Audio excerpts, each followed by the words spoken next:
என்ன நான் போறேன். சொல்ல நீ இரு, நான் பேசிக்கிறேன். அண்ணா வாங்கண்ணே. வணக்கண்ணே. உன் வணக்கத்தை தூக்கி குப்பையில போடு. நீ உன் தம்பிகள் என்ன நினைச்சிட்டு இருக்கீங்க? ஒரு பையனை போட்டு 4 பேர் சேர்ந்து அடிச்சிருக்கீங்க. முகத்தை பாருங்க. என்ன கேட்க ஆள் இல்லைன்னு நினைச்சீங்களா? சும்மா அப்படியே எவனாவது வந்து ஏதாவது சொன்னா வரைஞ்சிக்கிட்டு வந்துருவியா? அங்க கோலா அடியில தண்ணி வரலன்னு 4 பொம்பளை முடிய பிடிச்சி சண்டை போட்டுட்டு இருக்காளுவோ.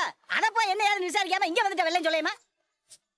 யோ, நான் என்ன பண்ணு நீ சொல்லாத. இவங்க ஏரியா ஜனங்க. இவங்களுக்கு ஒண்ணா நான் தான் வந்து நிப்பேன். நீ நில்லு, உட்காரு, படு, என்ன வேணாலும் பண்ணிட்டுப்பா. ஏன் வீட்டுக்கு முன்னால கூட்டத்தை போட்டுட்டு இருக்க? ஒரு கவுன்சிலர் கூட பார்க்காம எப்படி மரியாதை இல்லாம பேசாம பாத்தியா? நாங்க ஒண்ணு சும்மா இங்க வந்து கத்தல.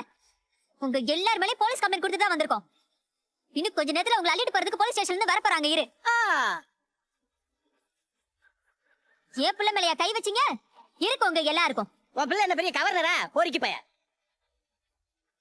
என் பொண்ணு வாழ்க்கையை இவன் நாசமாக்க பாப்பான். அதை பாத்துட்டு அண்ணன்கார கேள்வி கேட்டா அவனை இப்படித்தான் அடிப்பீங்களா? ரவுடி பசங்களா?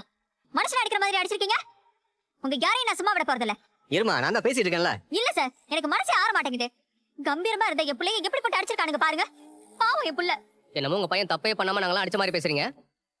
அவன் என் பொண்டாட்டி கிண்டல் பண்ணுவான். அதை பார்த்து நாங்களாம் சும்மா நிக்கணுமா?